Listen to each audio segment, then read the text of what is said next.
Ninth lecture of rotational dynamics. In this lecture we are going to start with the new topic of rotational dynamics, which is factor affecting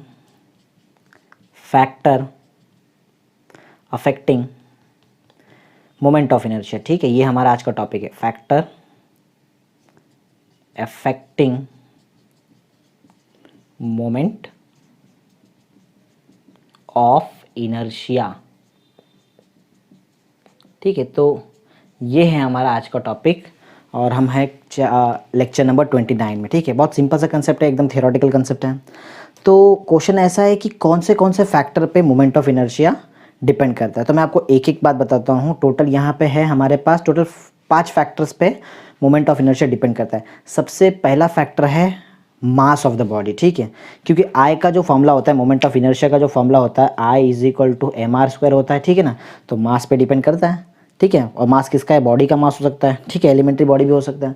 तो यहाँ पे सबसे जो first factor वो है कि किस पे डिपेंड करता है. सबसे पहला चीज़ है तो वो डिपेंड करते हैं मास ऑफ द बॉडी पे. तो ठीक है ना, एकदम सिंपल सा कंसेप्ट है. तो हम ऐसा लिख सकते हैं, it depends on mass of the body. Body के मास पे डिपेंड करता है, depend upon the mass of the body. ठीक है, सेकेंड चीज़ ये है कि मास पे डिपेंड कर रहा है. ठीक है, कोई प्रॉब्लम नहीं है.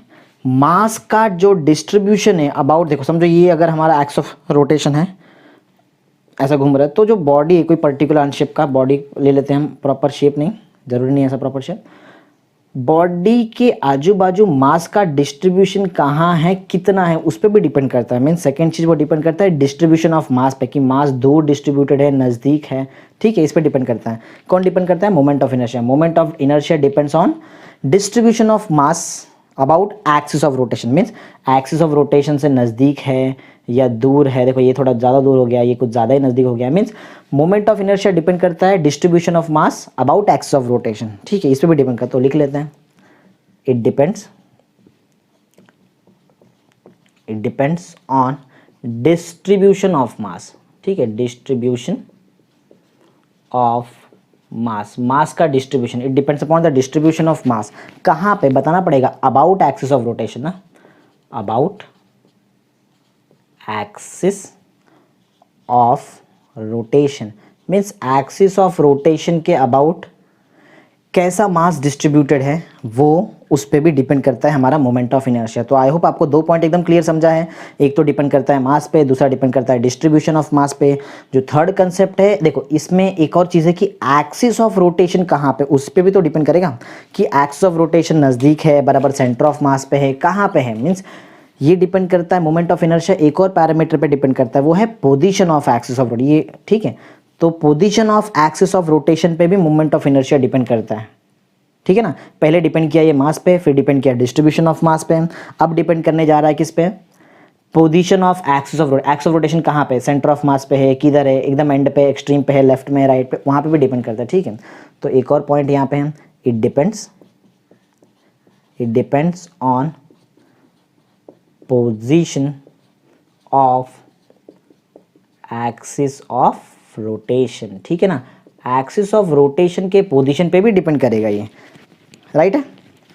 तो ये हुआ हमारा 3 पॉइंट जिसमें हमने बताया कि कौन से पैरामीटर्स पे डिपेंड होता है मोमेंट ऑफ इनर्शिया. एक देखा मास, दूसरा देखा डिस्ट्रीब्यूशन ऑफ मास, फिर देखा हमने position of axis of rotation. ठीक है, तो टोटल जैसे मैंने बताया कि 5 पैरामीटर्स पे डिपेंड करता है. हमने ऑलरेडी 3 पैरामीटर्स लिख लिए हैं.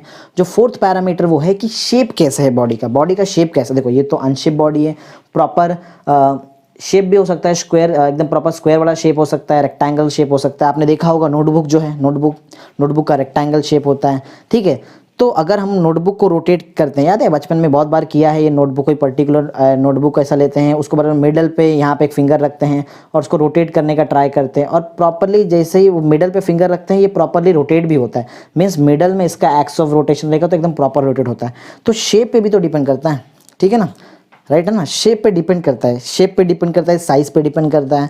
तो ये हुआ हमारा 4th पॉइंट कि मोमेंट ऑफ इनर्शिया मास पे तो डिपेंड करता है, डिस्ट्रीब्यूशन ऑफ मास पे भी डिपेंड करता है, position of axis of rotation पे डिपेंड करता है. ठीक है, लेकिन वो और 2 चीज़ किस पे डिपेंड करता है, वो शेप पे डिपेंड करता है और साइज पे डिपेंड करता है. ठीक है, तो हम लिख लेते हैं, it depends on shape and size of the body, body का शेप और साइज पे भी डिपेंड करता है, ठीक है। एक लास्ट पॉइंट है, ठीक है, एक लास्ट पॉइंट और है, जो मोमेंट ऑफ इनर्शिया है ना, वो बॉडी का टेम्परेचर पे भी डिपेंड करता है, ठीक है, बॉडी का टेम्परेचर पे भी डिपेंड करता है। तो एकदम सिंपल सा कंसेप्ट, तो 5 पॉइंट मैंने जो आपको बता दिया एकदम सिंपल है, ठीक है। तो एक और लास्ट पॉइंट लिख लेते हैं हम, इट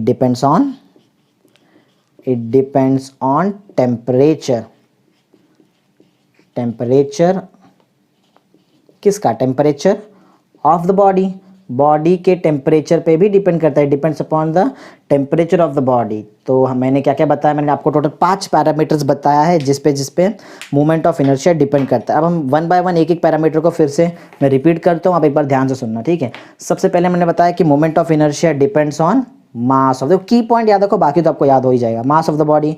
फिर हमने देखा it also depends upon the distribution of mass about axis of rotation. फिर हमने देखा कि ये खुद एक्सिस ऑफ रोटेशन का पोजीशन पे भी डिपेंड करता है। फिर देखा कि शेप और साइज पे भी डिपेंड करता है, ठीक है। और एट लास्ट हमने देखा कि ये बॉडी के टेम्परेचर पे भी डिपेंड करता है, ठीक है। तो आई होप एकदम क्लियर सा कंसेप्ट है, एकदम सिंपल सा कंसेप्ट है, छोटा सा आंसर है, आपको याद हो जाएगा एक बार पढ़ेंगे तो आप, ठीक है। Okay, thank you.